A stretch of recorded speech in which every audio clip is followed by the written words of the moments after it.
यावेळी बघा नारळाच्या वड्या किती सुरेख झालेल्या आहेत, रंग पण मस्त आला की नाही. तर खूप रिक्वेस्ट येत होत्या की आम्हाला नारळाच्या वड्या करायच्यात, पण गूळ घालून कशा करायच्या ते सांगा, कारण गूळ घातल्यावर बघा खूप मऊ मऊ होतात आणि लगेच बुरशी येते. तर मी आता राखी पौर्णिमा आली म्हणून करणारच होते, म्हणलं रेसिपी तुमच्यासोबत शेअर करते. तर नारळाची वडी करताना 3 गोष्टी महत्त्वाच्या आहेत: नारळ आणि गुळाचं प्रमाण, परतण्याचं टायमिंग आणि सरिताज किचनच्या टिप्स, है ना. नमस्कार, सरिताच्या स्वयंपाकघरात म्हणजेच आपल्या सरिताज होम किचनमध्ये आज आपण करणार आहोत तुम्हाला मला सगळ्यांना आवडणाऱ्या नारळाच्या वड्या, त्यासुद्धा गुळातल्या. खूप रिक्वेस्ट येत होती तुमची रिक्वेस्ट मी पूर्ण केली, त्यामुळे पटकन व्हिडिओला लाईक करा आणि व्हिडिओ शेवटपर्यंत बघा. बघूयात नारळाच्या वड्या कशा करायच्या. जाड तळाची कढई घ्यायची, गॅस चालू करूया. आता यामध्ये घालूया एक 2 ते 3 चमचे साजूक तूप.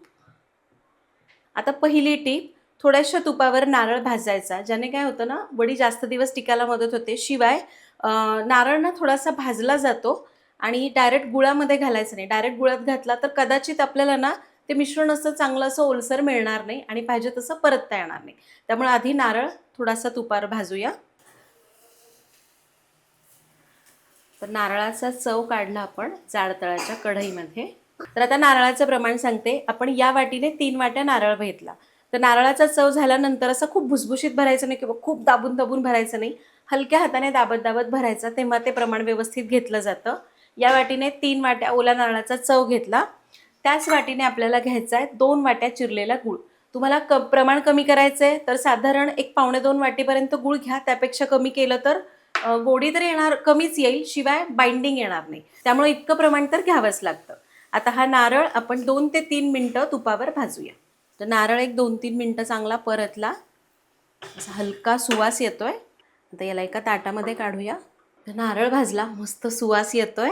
याने काय होतं ना, वडी जास्त दिवस टिकायला मदत होते आणि मस्त खमंग लागते. आता आपण करूया गुळाचा पाक. तर कढई गरम करत ठेवली, त्यामध्ये घालूया गूळ. 3 वाटी नारळ, 2 वाटी गूळ आणि 2 चमचे पाणी. आता हा गूळ या पाण्यात चांगला विरघळवायचा आहे. लक्षात घ्या, आपल्याला पाक करायचा नाही, फक्त गूळ या पाण्यात विरघळवायचा. मी याच्यात पाणी घालण्याचं कारण म्हणजे आपण नारळ भाजला की त्यातला ओलावा थोडा कमी होतो. त्यामुळे जेव्हा आपण दोन्ही शिजवत असतो त्यावेळी कदाचित असं होतं की मिश्रण खूप कोरडं होतं. त्यामुळे आधी थोडंसं अगदी चमचाभर पाण्यामध्ये मी गूळ विरघळवून घेते. आणि हे बघा, अगदी 1 मिनिटभरातच गूळ विरघळला.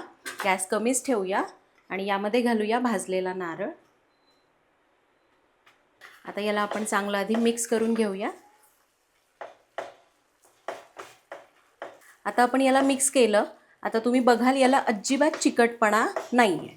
आता हे मिश्रण आपल्याला अजिबात चिकट दिसत नाही, ओलसर आहे. असं पाणी पाणी वेगळं आणि मिश्रण वेगळं दिसतंय. आपल्याला याला तोवर परतायचं आहे जोपर्यंत याला असं ना चिकटपणा येत नाही, थोडंसं बाइंडिंग येत नाही. मी तुम्हाला शेवटी सांगेनच की हे परतण्यासाठी मला एकूण किती वेळ लागला. आणि हे परतत असताना गॅस तुम्हाला मध्यम ठेवायचा आहे किंवा कमी ठेवा आणि मग याला परतून घ्या. एकदम मोठा गॅस करू नका, नाहीतर मग मिश्रण वरच्यावर करपतं आणि मग पाहिजे तसं बाइंडिंग येत नाही.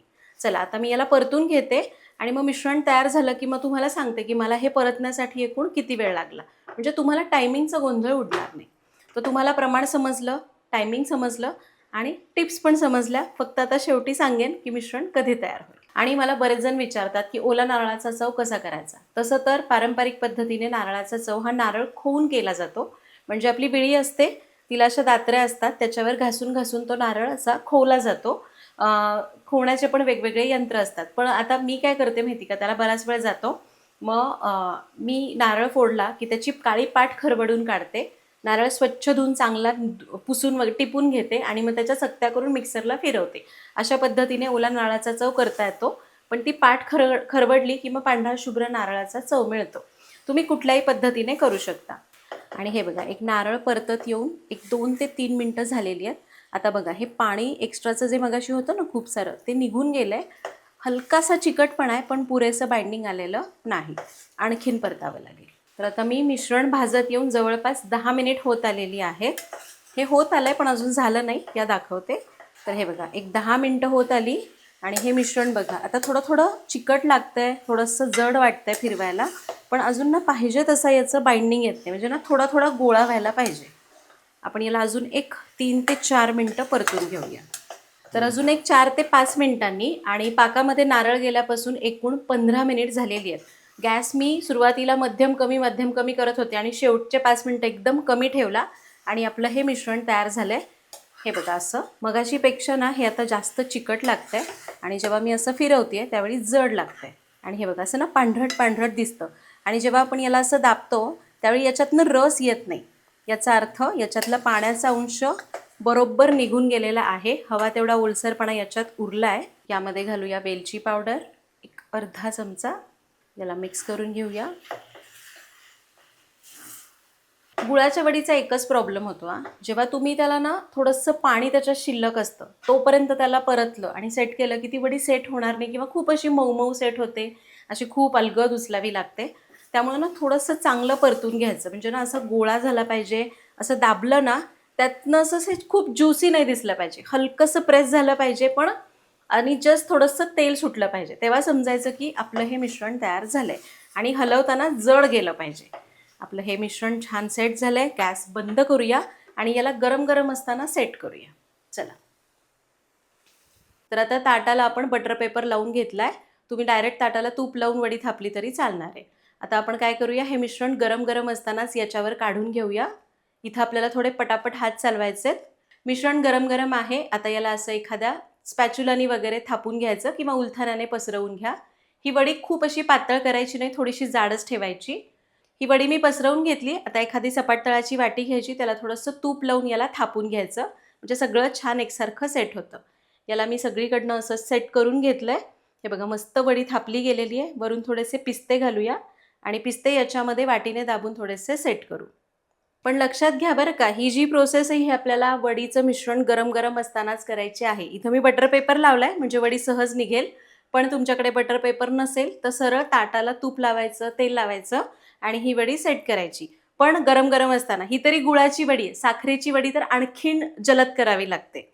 तर आपण ही वडी मस्त सेट करून घेतली, वरनं पिस्ते लावलेले आहेत.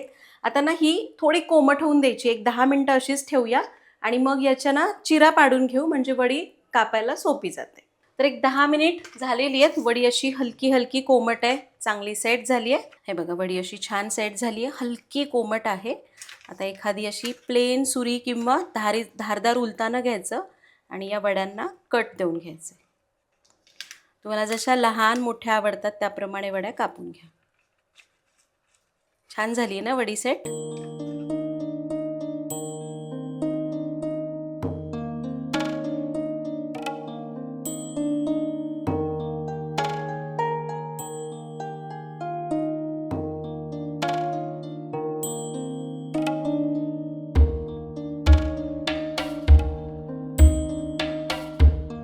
आणि हे बघा मस्त वड्या झाल्यात की नाही, छान कापल्या पण गेल्या.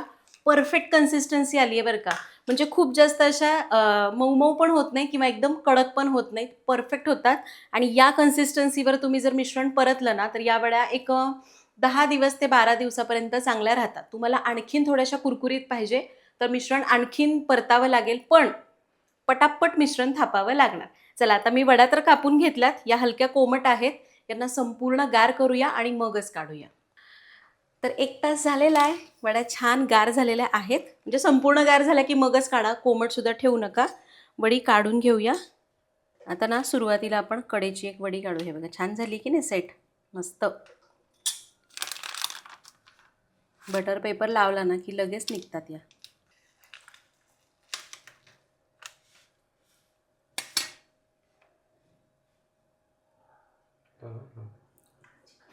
हे बघा छान सेट झाली आहे ना वडी, मस्त दिसते है ना. बाकीच्या वड्या आपण अशाच काढूया.